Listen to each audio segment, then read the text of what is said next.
welcome to Homemade. I'm Chef Diana, and I'm here with my friend Mike and my friend Mary. Yay, Mary!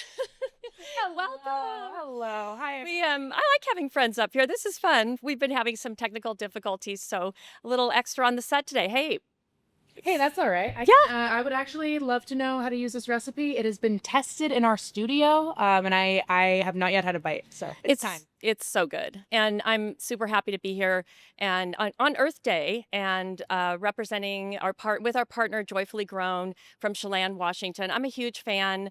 The product is absolutely delicious, and it all starts with Joyfully Grown and their mission statement. And so their website is beautiful. It's interactive. There's fabulous recipes, so it will be in the chat. Make sure and go there. We're also having this amazing giveaway. Do you want to talk about the giveaway now, or do we want to wait? Well, let's wait. Let's wait just Okay. a few minutes. I want to tee it up. Everyone who's already in here in the class today has a chance to win a couple prizes, a couple host and hostessing prizes later in class. So Yeah. we'll put a couple links in the chat to that for now. But yeah, let's keep going. Okay. So we'll definitely let you know about that. Perfect. And again, Earth Day, Joyfully Grown, the name says it all. So starting with the growers, the farmers, the pickers, the pruners, the harvesters, the transporters, all the way to the grocery store until we get to go and pick up this beautiful, absolutely delicious product, handled with care. I love the mission statement of Joyfully Grown. The website says that their team is led by Mother Nature. And I just love that so much. It kind of actually, I just kind of got, look at, I've got goosebumps, Mary. Kind of gave me She's not goosebumps. lying. I really do. And it's hot in here and I have goosebumps. So anyway, really, it truly stands behind their families, the community, supports everybody that's involved, and everything's treated well down to the fruit. Beautiful, beautiful fruit. Handpicked, and so it's all no big machines come into the process, and it's very just handled with care and with love. So thank you, Joyfully Grown, and I'm just honored to be with you today. So I love so much about this recipe we're doing today. It's called Smoky Roasted Fish Tacos with roasted apple and pear salsa. And just to talk just a little bit about the fruit, which is the star of our show, we're using Pink Lady apple and an Anjou pear today in the roasted salsa. And so the apples typically come ready to go, ready to eat out of hand or to cook with or to incorporate into a salad or a slaw or whatever. Pears, on the other hand, are typically found in the grocery store fairly firm. And one of the other things I love about this recipe today is that the pear can be used today firm and not ripe. And you can buy a whole bunch of them. I would. If you find you'll find their product, and you can tell them on the website where to find it, but easily found in grocery stores. And pears, you can use some firm in this recipe, and or you can ripen them. So pears will ripen at room temperature. They ripen from the inside out, and they will ripen. A good way to test for them getting ripe or not is to push right here by the stem. And if it gives a little bit, it's getting there. Okay. So this one is pretty firm because we're roasting it today, but just on the counter for a couple days, just keep an eye on them. And then when they're ripe and ready to eat, put them in the refrigerator. And that'll stop the ripening process. So it's really nice that you can control that with the pears. Either use them like we're using today or ripen them yourselves and then put them in the refrigerator. So again, star of our show here today, we're going to go ahead and dice the pear and the apple. And a couple different ways you can do this. I have a dog who loves fruit. And so when I do this, I will cut around the core, and my dog will gobble up the core, and it's good and it's healthy for him and delicious. And so we can do that. If you don't have an animal and you want to, that loves fruit like my dog, we just quarter them after we've washed them. So we'll do that to both. And again, I'm just going to demonstrate with the apple what I do at home is I just cut around it like this. And then this is my delicious, healthy dog food right there. Okay. Or do it this way and utilize more of the apple. Okay. So a couple different ways, a couple different things to get there. And then we do want to go ahead and take the core out of the pear. And this is called a paring knife. And actually what we're doing here is it's called paring. And we're using a paring knife just to remove the core and the seeds. And that'll go into our compost. And then we're going to do just a rough dice, but all about the same size on both of these. So once you remove that and put that off to the side for the compost, we'll go ahead and just dice the rest of this. We want the pieces to be roughly the same size, but they don't have to be perfect. We do want them to roast and cook at the same time, so approximately the same size. And the firmness on these, because the pear is not ripe, but it's going to be delicious in this recipe, but the firmness is about the same as the ripe apple. So that works really well as far as cooking time goes also. We have the oven preheated. It's a high temperature we're using today for both of our dishes, our roasted vegetable or roasted salsa and the fish. We want a high temperature, so I've got the oven preheated to 400. And just slice carefully across. Make sure your tools are nice and sharp. And then these will shrink in the oven as they roast.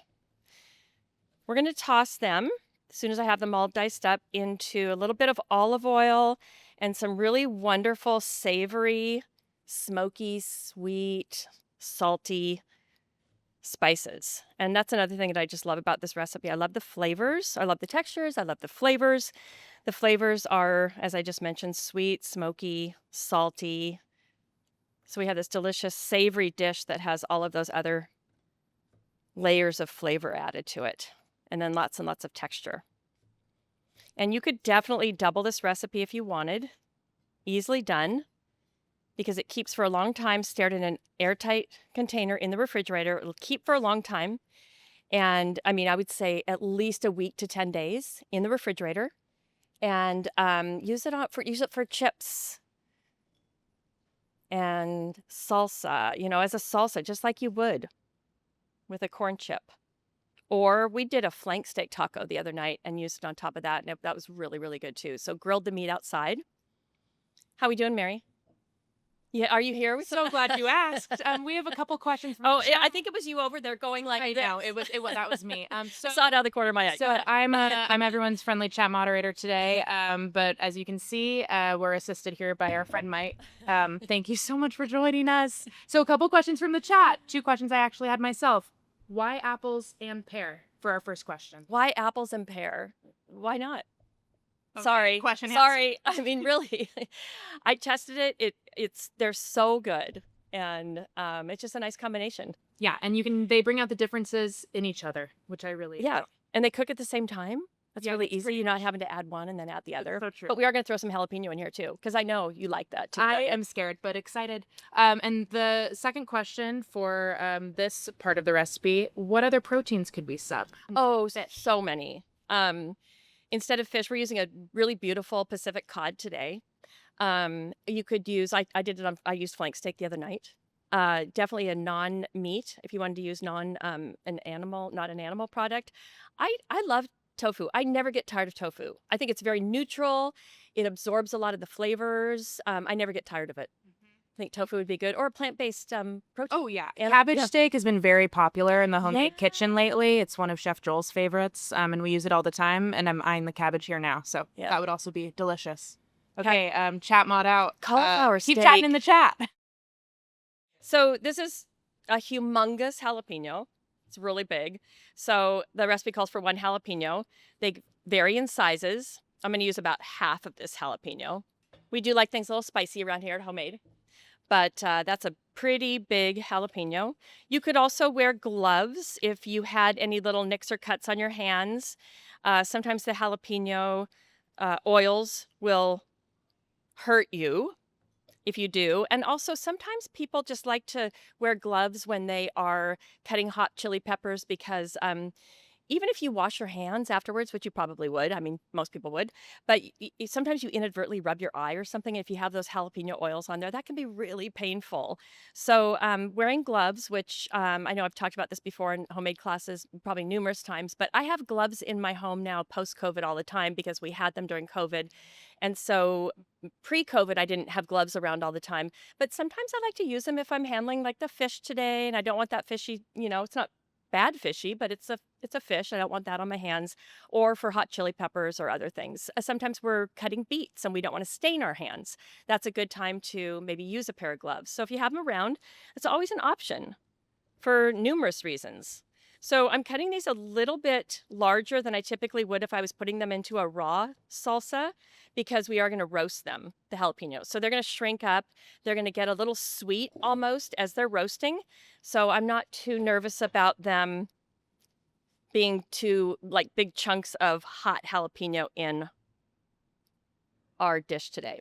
And then I'm going to add just a couple of spices here. I have some salt and some smoked paprika. So smoked paprika is Spanish paprika, not Hungarian paprika. Hungarian paprika is more sweet in flavor, and the Spanish paprika has that smokiness like a barbecue potato chip smokiness to it. And so they are very, very different. So just make sure that if you have both at home, make sure you grab the right one. We really want to impart some of that smoky flavor in here. It's absolutely delicious. Okay, so half a teaspoon of salt and a little bit of the smoked paprika and the olive oil. And that's it. That's all we're going to put in here for starters as we roast. And I have a parchment lined cookie sheet here. So we're going to toss it so the oil coats a little bit there. And then we'll go ahead and just spread those out onto the cookie sheet. So they're not piled high, kind of a single layer. They can be touching. They're going to shrink, release some moisture, and get quite a bit smaller very quickly here. So no worries about that. The pieces look pretty big right now for a salsa, but they're going to shrink up. And then we're also going to either mash this with a fork or we're going to use a little food processor, and we can just make that determination later. Okay, so we'll just decide. It'll be a game time decision. Mike, you okay with that? Mary, you left me. Anything else? Speaking of Mike, testing out my my chat moderation back here today, and I think we're sounding good. But I love that you have Mike's support up there, and that's really important Okay. to me, ultimately. So Thank you. Okay. thanks everybody for your Yeah. questions today. This is just fun. Diane and I have a lot of fun. Thank you. So these are going to go into the oven, 400-degree oven.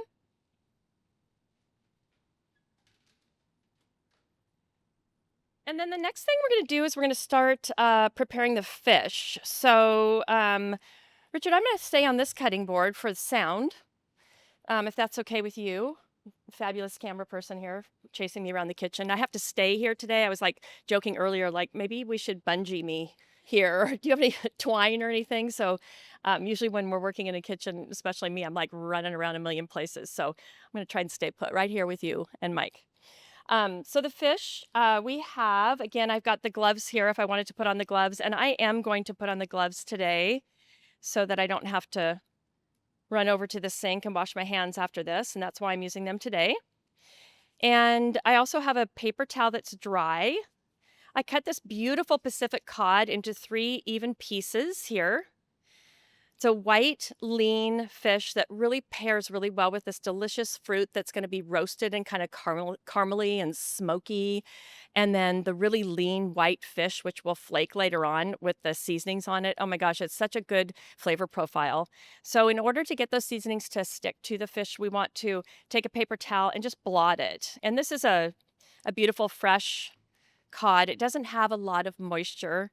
It wasn't frozen, so it didn't release a lot of moisture, but I just wanted to show you this because we do often buy fish and it's been frozen, and that's good. It's a great product. There's nothing wrong with that. It's just if you buy it frozen, you're probably going to have a little more moisture to get rid of so that the coating will stick. And then on this fish, we're gonna go back to the olive oil. A little bit of olive oil. And the spices we're going to put on the fish are some more of that lovely smoked paprika. We have ground cumin, some garlic powder, black pepper, and salt. So it's a fair amount. We have a pound of fish here. We're going to coat that on these beautiful fillets. So I'll sprinkle it on there as evenly as possible, and then I'll use these gloves to sort of scooch it around. Evenly disperse it. And again, if you're not a big spice person, you can definitely cut down on this a little bit. Definitely add the salt. We can add more salt later. We've got some other stuff going on here with salt in it. So I always tell people go easy in the beginning. You can always add more later, but we always want to add salt as we're cooking because the salt is meant to enhance the flavor in things. It's not meant to make things taste salty. It's just sort of to bring out the flavor in things. So that's why we use salt, and that's why we want to use it throughout the cooking process. I have another parchment lined uh, cookie sheet here. I'm going to go ahead and just place that oiled and seasoned, even pieces, so they'll cook pretty evenly on there. And then we're going to pop that into the oven as well. If you timing with your fruit that's roasting and your fish, the fish is going to cook fairly quickly. So you definitely want to give your roasted fruits about 10 to 15 minutes a head start with them in the oven before you add your fish. Okay. We did cook one ahead of time for the sake of our class limited time that we have together. So I'm going to go ahead and put this in the oven now. And then we'll prepare our toppings while this is in the oven. We have a few questions in the chat, all about seafood swaps. So if we wanted to do a different fish, I know we talked about different types of proteins. If we wanted to stay with seafood, folks in the chat are suggesting shrimp, tilapia, mahi-mahi. Can you remind us again, just to recap, Diana, what you've made this with before? Yes, I would be happy to. And I'm feeling like I'm not even needed here because those were all amazing. Look at our You chefs. in the chat can just run this class. I'm out of here. Those were all amazing suggestions, and I love all of those. Here in the Pacific Northwest, one of my favorite fish is salmon. I think this would be delicious with salmon. All the fish choices, including the shellfish, the shrimp, I think were excellent choices. And then I did this with a flank steak at home. But any other type of red meat, a pork, chicken, this would be delicious with chicken. So we have that neutral. Chicken is very affordable. It has a very neutral flavor, and it lends to all different types of cuisines. It would be delicious in this because you would really taste the fruit, the spices, and all of those things would really come out well. So I think I can't. You know what? I almost can't think of anything this wouldn't be good with. How about you guys out there? Anybody think of anything that's this a would better not be question. good with? Exactly. I mean, really, maybe not. I don't know. I can't think of anything. So Yeah, that's the beauty of an apple and a pear. Sort of absolutely. universally best friends. Absolutely. Okay, so we've got some other things to prepare here. And you know what else is nice? Because a lot of this can be done ahead of time. Lots of, some of the chopping, it's not hugely labor intensive, but much of this can be done ahead of time. So we're going to put a platter together. And you know what? Let's finish this. We're going to finish the salsa first. I changed my mind. I don't know if you lost me when I came over here or not. But anyway, we're going to put the salsa together because I want to show you a couple of different ways you can do that. So out of the oven, I'm going to get the already roasted fruit.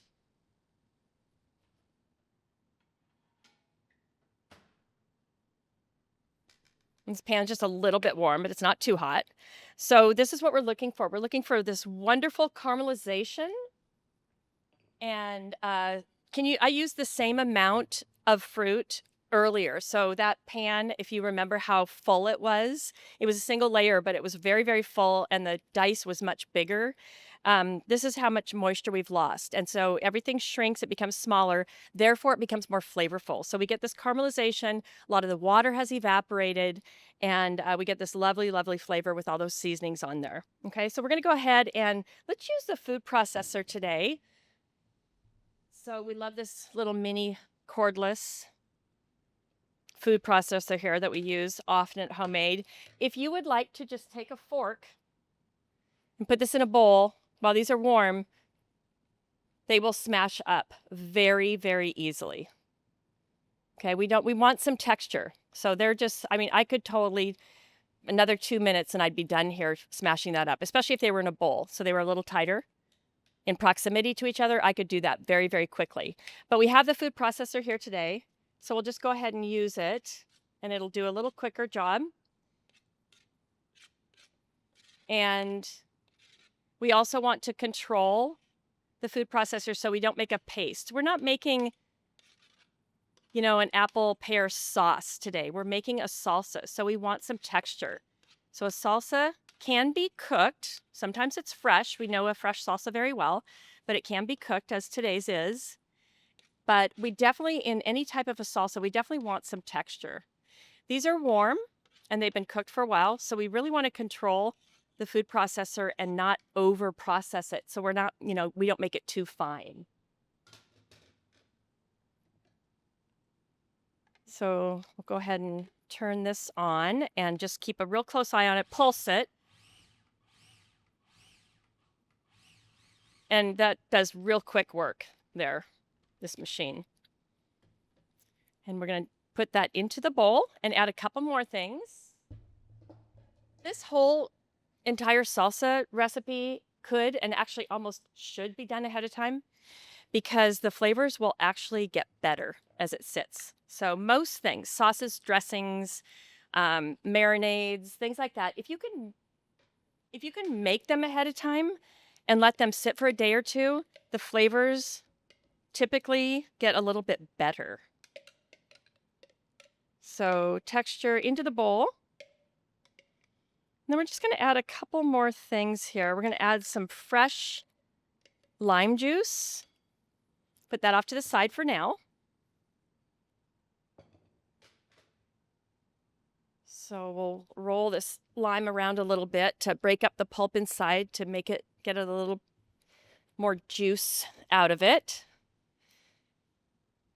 And then we're going to add a little fresh lime juice. We're going to add some minced shallot.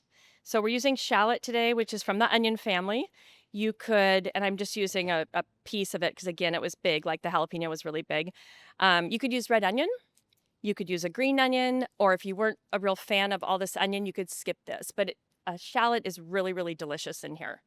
But we are going to do, because this part is not cooked, we are going to do a very, very small mince on the shallot. So I'm going to take my knife on the cutting board, keep the tip there. We do this, what we call the rocking motion, keeping my fingers out of the way.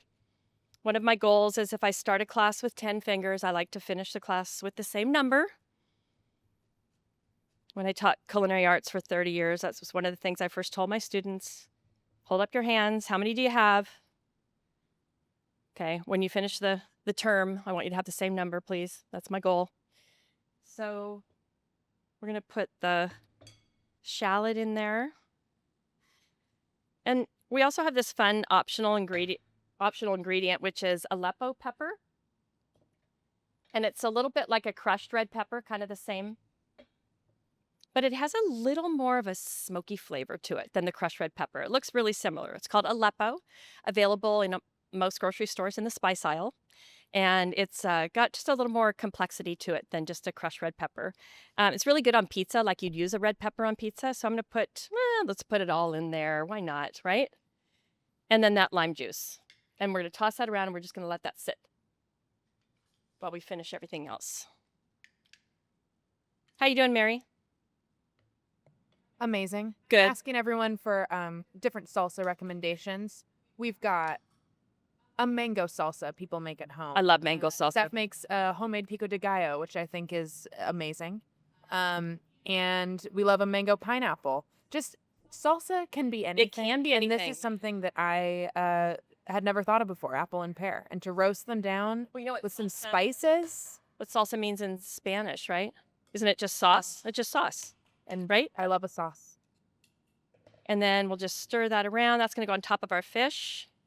You could have even, you could have left it a little chunkier. You didn't do it. I did it. I could have left it a little chunkier. But it's good like this. And you could also let's add a little cilantro too. We're on a roll here. So fresh cilantro, delicious. Not everybody loves it. And I totally understand that. This has been washed and blotted dry. We're going to use it for garnishing and for dining later too. But let's go ahead and chop a little bit, rough chop it and put it in there. We're really excited. When I was on the Joyfully Grown website, and cherries, they also harvest and farm cherries. And my favorite, as a Washingtonian, born and raised, I moved away for many years and lived in other states. But as a Washingtonian, my favorite time of year is when I go to the grocery store and I see the first fresh Washington cherries, the ones that are like they're ready to go. And I was like, I saw those on the website today. I was so excited because we're getting close to that. I know it's like June, but sometimes they're a little bit earlier, I think. But June and July is the big season. But that's my first sort of like okay, we're really into spring. Like spring is really here, or it better be by then, right? And then, oh, summer's on the way. And so then come the summer fruits. And then the fall, we get the apples and the pears in the fall. And then they last forever, a long time. And so my favorite time of the year is when I see those cherries. It just makes me smile. I just love it. And I can sit down and I can eat a bowl of cherries for dinner. Seriously. Like a pound by myself. No shame. I love them so much. Okay, so now we'll let the salsa sit and we'll start assembling our platter. So many options for condiments or toppings, and I'm sure you all here with us today can come up with some others. We have cabbage. Today we have jalapenos, more fresh lime juice, more cilantro. We have some sour cream. But there are so many options. Avocado would be good. You could also pickle the red onion and the jalapeno. So you don't have to buy them. You can buy them. You can buy really great quality, already made pickled jalapenos and pickled red onions in the store. But you can also just have those products. You can take the jalapenos. We're going to use these today on our platter. So I'll just show you right now. If you just take the jalapeno, and I'm not opposed to the seeds being in there. If you want to remove them, you can. Just make some nice rings. And then we'll put those into a bowl. And then I just make a vinegar. Rice vinegar works. White wine vinegar of some sort works. For the jalapenos, I like to keep it a light colored vinegar. And then I put a couple tablespoons, maybe a cup of vinegar to a couple heaping tablespoons of sugar into a saucepan, a pinch of salt, maybe a little spice. Maybe if you have the Aleppo pepper, that would be good. But we've got spicy jalapenos already, so it might not need any more.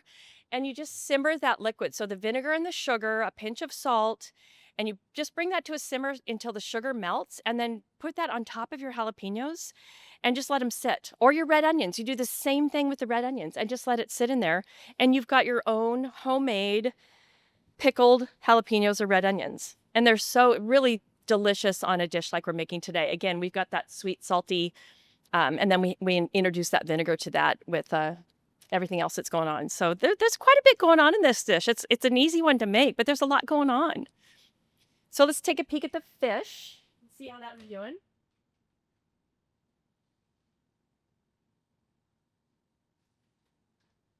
It's perfect. Okay, I'm going to set it right here on top of this cast iron for right now. We can get a shot of that, though, maybe first. I want to show you how I just tested for doneness by it's just giving a little bit and just starting to flake. Now, remember that everything that you cook, that you apply heat to, is going to do what we call carry over cooking. So this is so hot. It's been in a hot oven, and it's got some oil and seasoning on it. So it's cooking right now. It's still cooking. And we need to account for that. So we don't want to keep it in the oven until it's completely done, just the way we want to eat it, because then when we bring it out of the oven and we set it down like that on the hot pan while it's still hot, it's continuing to cook. So it's basically going to be a little bit overcooked by the time we get around to eating it in our taco dish. Okay, so I always like to urge people, just remember to cook things just a little bit under if you're not going to cool them right away. Sometimes we take broccoli or something and we blanch it in boiling salted water, and then we plunge it into ice water to stop the cooking process. This is something we can't control after it comes out of the oven. We just need to let it cool on its own. And so it is actually still cooking. Now, would that fish be absolutely terrible if it got a little overdone? No, we're going to put all this delicious stuff with it and that lovely salsa, and it would still be delicious, but you can control that. And you can always put something back into the oven, but once you've cooked it, you can't uncook it. So I always like to tell people really, really, really just err on the underside a little bit. But this is kind of perfect. All right.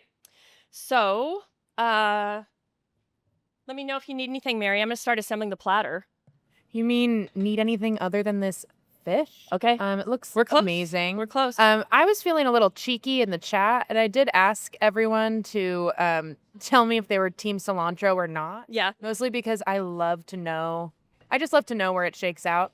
We got 12 hearts and 1 thumbs down. Just 1 thumbs down. Yes. Yeah. It was technically a thumbs up, but I wonder if it was meant to be a thumbs down or if someone was saying just maybe. And that you can stay. Please stay. Don't go anywhere. Okay. Because it's true. And I mean, there's something, and I'm not a scientist. I'm not, I love food science. I think it's really interesting. But I find that I've read numerous things about this, that you really have something in your DNA that it tastes bad to you. What does it taste like to them? Can they say? Do they want to say?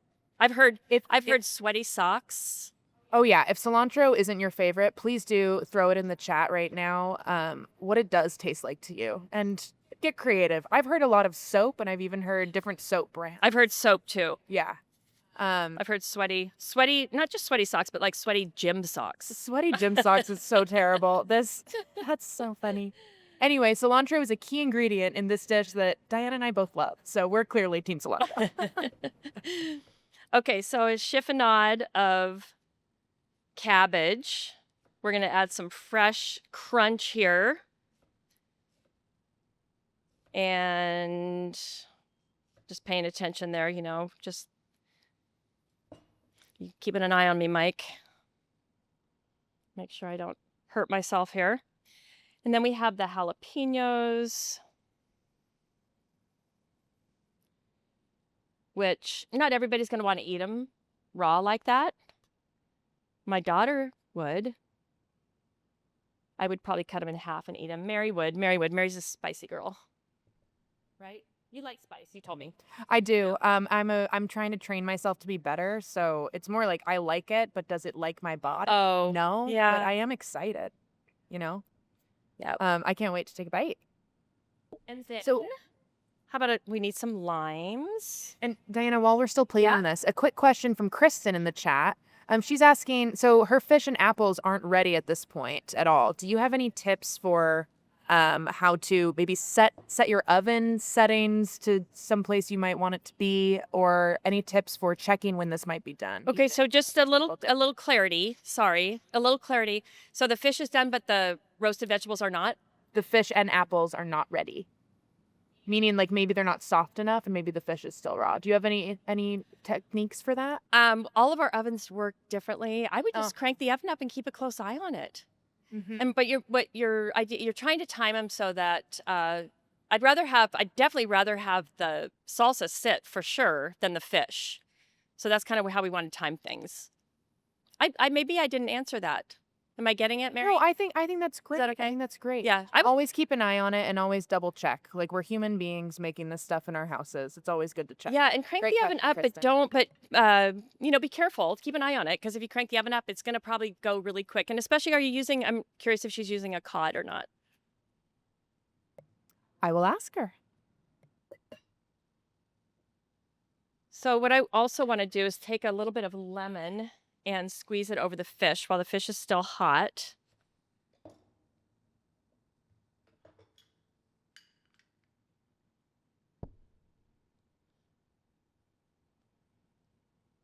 Just add a little more zippy, a little more citrus there. And then let's transfer the fish that's cooled enough, almost enough. My hands can handle a lot of heat after all my years in the business. Sometimes I would pick up a plate, especially when I was teaching, a pan or something. I'd pick it up and a student would take it and say, "How can you hold that? How can you?" I think my hands are have turned into like oven mitts almost over my many years of cooking. So that pan was just slightly warm, but the fish is still nice and warm, and we're just going to kind of flake it. Look at that beautiful, nice shot, Richard. Thank you. Beautiful fish. See how it just flakes? Big flakes. Okay, because we're going to want to put these into these nice warm flour tortillas. So fish can either go on the plate, and we have a nice little spot for it here. So I think we should make one big platter. It's got all these lovely juices too that I want to incorporate into this dish. I'm trying to be graceful here. Lovely. And then salsa goes on top. I don't think we need tomatoes, do we? We don't. And the salsa could go on the side too, and you could just add it as needed. And I'm not going to put it all on there. I'm going to save some of that for chips if we don't need it all for the fish. And then also another option, so many options today, I love options, is just a little toasted sesame seed, a little crunch. Sesame seeds are really healthy. They're really nutritious. And yeah, what do you think?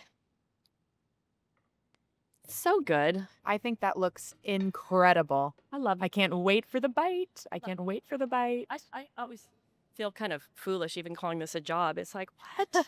What? Now what do? Now we eat? We ready? Yeah. So while Diana takes this bite, I would love to recap our giveaway with Joyfully Grown. So we're celebrating spring produce and home kitchen wins. Since you're in this class today, you have a chance to win a beautiful hosting bundle inspired by the recipe. It includes a serving platter with taco holders, because who doesn't need those, and Joyfully Grown swag, which is super cute, like their website. So you're already in the class. First thing's done. You just need to make the recipe at home or with your own creative twist. You don't need to add cilantro. And you can post a photo of your creation tagging at Joyfully Grown and using the hashtag Joyfully Cooking. We'll choose a winner and announce the winner by April 30th. So you can have all of these things in hand for all of your springtime hosting. Just be sure to post your photo by Tuesday, April 29th. While we all look at Diana I know. about to take an amazing Wait, bite. wait. Can you say that again? I didn't really get that all. No, hold on. Exactly. Don't worry, folks. I'll put this in the chat too. Don't you worry. To put all of those yummy things together to make sure I had the fish, and we have these warm corn tortillas today, to get the fish on there, a little bit of the fish juices, and then that lovely roasted salsa. I wanted that on top of the fish, and then to assemble it. It was really fun. I mean, what a fun, entertaining thing, but also simple enough for a weeknight dinner or whatever. And then I'm a big apron person because I'm so messy. So when I cook at home, I wear an apron. I often actually, this is kind of embarrassing to divulge some of this, but sometimes like 3 hours after dinner, I like walking around the house. And I'm like, oh my gosh, I still have my apron on. Seriously. Because you know what I do? I sit down and I eat with it because I'm so messy that I will make a mess of myself when I eat too. So we have the homemade towel here. The towel's coming up, Got a guys. towel, an apron. I'm covered. I'm good.